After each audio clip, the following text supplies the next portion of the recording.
मैंने आपको बताया कि मुझे बहुत कम स्वप्न आते हैं, मुझे ज़्यादा स्वप्न नहीं आते, लेकिन जब मुझे स्वप्न आते हैं तो बड़े क्लियर होते हैं, बड़े डीप होते हैं और बिल्कुल प्रभु मुझसे बात करता है स्वप्नों में, बिल्कुल क्लियर। और ये अब ज़्यादा हुआ है पिछले कुछ सालों में। जब मैं अपने मसीह की शुरुआती 10 साल में था तब होता था बहुत रेयर। तो मैं एक दिन सपना देख रहा हूं कि मैं ऑस्ट्रेलिया में हूं और वहां पर जो ऑस्ट्रेलियन लोग हैं, और मैंने ये एक मीटिंग में बताया भी है, उस मीटिंग को अभी हम वीडियो में देखेंगे। उस मीटिंग की डेट लिखी हुई है, वो कौन सी डेट की मीटिंग है, पिछले साल की मीटिंग है या इस साल की है, पिछले साल की मीटिंग है। तो अगर आप नोटिस करेंगे कि इस साल बहुत से अटैक्स जो हैं हिंदुस्तानियों के ऊपर, इंडियंस के ऊपर बढ़े हैं फॉरेन में, बहुत ज्यादा बेइज्जती का वो सामना कर रहे हैं। पूरी दुनिया में रोज एक्सीडेंट्स होते हैं, लेकिन अगर इंडियन के द्वारा कोई एक्सीडेंट हो रहा है तो वो ज्यादा बेइज्जती का कारण बन रहा है, ज्यादा उसको उछाला भी जा रहा है। और ये बात मैंने आपको पहले बता दी थी 1 साल पहले कि परमेश्वर ने मुझे एक सपना दिखाया है जिसमें इंडियंस को एम्बैरेसमेंट का सामना करना पड़ रहा है। वो वीडियो रेडी है, वो सेम वर्डिंग के साथ। ओके, उस वीडियो को हम देखेंगे।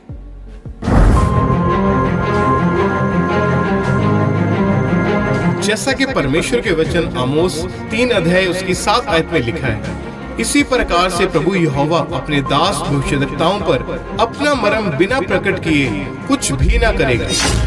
परमेश्वर के दास प्रेरित अंकुर यूसुफ नरूला जी के द्वारा 15 दिसंबर 2024 को एक भविष्यवाणी की गई थी, जिसमें उन्होंने बताया कि ऑस्ट्रेलिया में आने वाले दिनों में कैसे हालात होंगे।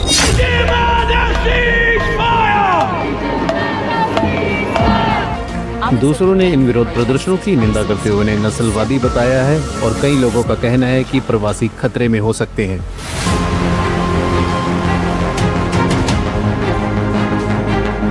एक सपना मैंने देखा, सुबह अपने हाथों को उठा कि जो ऑस्ट्रेलिया में रह रहे इंडियन लोग हैं उन्हें एम्बैरेसमेंट का सामना करना पड़ रहा है किसी लॉ को तोड़ने के कारण। अपने हाथों को उठाओ उन सब इंडियंस लोगों के लिए। और प्रभु ने मुझे दिखाया कि उस समय मैं वहां पे मौजूद था और वहां पर एक प्लेन, एक काइट होती है ना, पतंग जिसे बोलते हैं, वो उड़ रही थी वहां। और मैंने सोचा शायद ये इस काइट के पीछे हैं लोग, लेकिन वो काइट परमेश्वर ने मुझे दी और मेरे हाथों में दे दी। तो परमेश्वर ने मुझे दिखाया कि उसको, वो चर्च के हाथों में है वो चीज़। अगर हम प्रार्थना करेंगे तो परमेश्वर दया करेगा। अपने हाथों को उठाएंगे, इसकी प्रार्थना मैं ऊंची आवाज़ में नहीं करूंगा। अपने हाथों को उठाएंगे सब भारतीयों के लिए जो ऑस्ट्रेलिया में रहते हैं।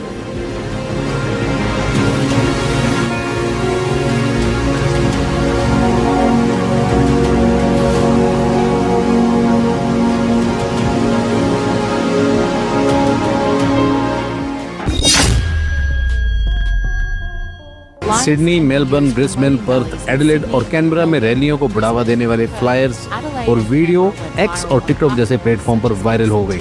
और मुझे लगता है कि इस तरह की चीजें देखकर बहुत से ऑस्ट्रेलियंस गुस्सा हो जाते हैं। हम अपना झंडा जलते हुए नहीं देखना चाहते, ना ही हम देखना चाहते हैं कि कोई ऑस्ट्रेलिया का झंडा लेके चिल्ला रहा हो और उस पर हमला हो जाए। आप अभी जो जीवन स्तर अनुभव कर रहे हैं वे उस स्तर पर क्यों नहीं है जहां होना चाहिए था। अगर हाल ही में कुछ चीजें नहीं हुई होती और अगर हम ऑस्ट्रेलिया को प्रभावित करने वाले मुख्य मुद्दों को हल करना शुरू नहीं करते हैं तो इस देश में आपके बच्चों और पोते पोतियों का जीवन स्तर कैसा होगा। और इस समय ऑस्ट्रेलिया के बहुत ही मशहूर शहरों में जैसे कि मेलबर्न, सिडनी, पर्थ, ब्रिस्बेन में ऑस्ट्रेलियन लोगों की तरफ से 31 अगस्त 2025 को एक बहुत बड़ी रैली निकाली जा रही है कि जिसमें वो लोग कह रहे हैं कि ऑस्ट्रेलिया में से भारतीय लोगों को बाहर निकाला जाए और दूसरे देशों से आए हुए लोगों को ऑस्ट्रेलिया में से बाहर निकाला जाए। अब इस समय ऑस्ट्रेलिया का माहौल बहुत ज्यादा खराब हो चुका है। जैसा कि परमेश्वर के दास प्रेरित अंकुर यूसुफ नरूला जी ने प्रोफेसी के दौरान बताया, आज कुछ वैसा ही हम ऑस्ट्रेलिया में होता हुआ देख रहे हैं। पीछे करो इसको, उस वीडियो को पीछे करो, डेट को दिखाओ जरा वीडियो की। YouTube वाला जो वीडियो है जहां पे मैं बोल रहा हूं, ओके, इसको जूम करो। पीछे करो, क्या जूम करना है? हाँ, ये 15/12/2024। तो अभी भी ये YouTube पे है वीडियो, आप देख सकते हैं। तो मेरे को मैसेज आया कि 31 बड़ी रैली निकल रही जहां पर इंडियंस गो बैक की नारे जो लगेंगे और पूरा ऑस्ट्रेलिया उस पे लोग जो भाग लेंगे उस पे। और ये कब, ये वो लंबी बात नहीं है, जस्ट 2-3 महीने की घटनाएं हैं जो पहले हुई हैं, 2-4 महीने की। और आपको पिछले साल बताया गया था कि ऐसा होगा, कि मैं देख रहा हूं कि ऑस्ट्रेलिया में इंडियंस को एम्बैरेसमेंट का सामना करना पड़ रहा है। परमेश्वर कह रहा है, और मैं एक पतंग देख रहा हूं, मैं सोच रहा हूं कि शायद ये क्या है। और परमेश्वर ने कहा, मैंने कलीसिया के हाथ में डोर दी है, अगर कलीसिया बीच में खड़ी होगी और प्रार्थना करेगी तो लोग बचाए जाएंगे। अब आपका समय है प्रार्थना करने का। और अगर मैंने आपको ये बात शुरू से बताई है, अगर आप मेरी पिछले 1 साल या 2 साल 3 साल की वीडियोस देखें, तो मैंने आपको बताया था कि आने वाले समय में फॉरेन कंट्रीज का वीजा लेना सबसे मुश्किल काम होगा। Very tough, very tough. Only easy for the super rich people. Super rich लोगों के लिए इजी होगा, आम लोगों के लिए वीजा वेरी टफ कर देंगे लोग, बहुत मुश्किल, इज इक्वल टू इम्पॉसिबल कर देंगे वो लोग। और मैंने आपको ये पहले बताई हैं बातें कि परमेश्वर ने कहा कि इंडियंस को एम्बैरेसमेंट का सामना करना पड़ रहा है फॉरेन में। पिछले 6 महीनों में इतनी वीडियोस बनी हैं सिविक सेंस के ऊपर, जो इंडियंस ने रूल्स तोड़े हैं, चोरी की है बाहर, बड़ी चीजें की हैं, जिनकी वजह से बाकियों को शर्मिंदा होना पड़ रहा है।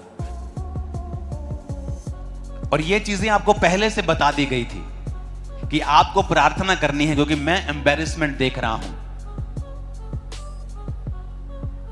अपना परमेश्वर है कि नहीं महान? हां, हैरानी होती है कि नहीं होती?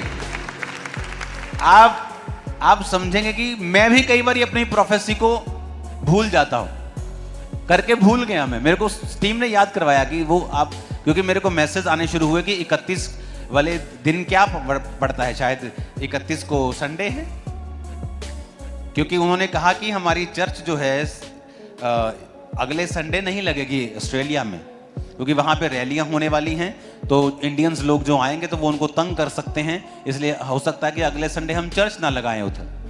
तो आप देख सकते हैं किस लेवल का जो लोग हैं वो प्रोटेस्ट कर रहे हैं।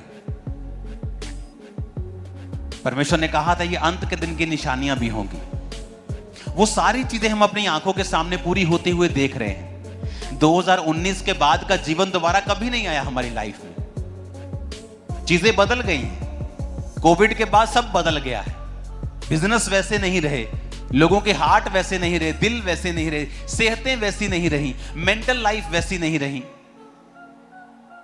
2019 से पहले लगता था कोई दुनिया की ताकत कुछ नहीं कर सकती, लेकिन उसके बाद लगा अरे एक छोटा सा वायरस हजारों लाखों करोड़ों लोगों को खत्म कर गया, कोई कुछ कर ही नहीं पा रहा। बड़े बड़े साइंटिस्ट, बड़े बड़े सुपर हीरो, हम फलानी ग्रह को हिला देंगे, सूर्य को ठंडा कर देंगे, ये बड़ी बड़ी बातें करने वाले सुपर हीरो अमेरिका के सब लोग, ये कहां हैं लोग? वो तो खुद छुपे हुए थे। इसका मतलब कोई कुछ नहीं कर पा रहा है। मेडिसिन बनने को भी टाइम है। कौन थे रियल हीरो? क्रिश्चियन लोग थे रियल हीरो, सड़कों पे काम कर रहे फर्स्ट डे से, पहले दिन से।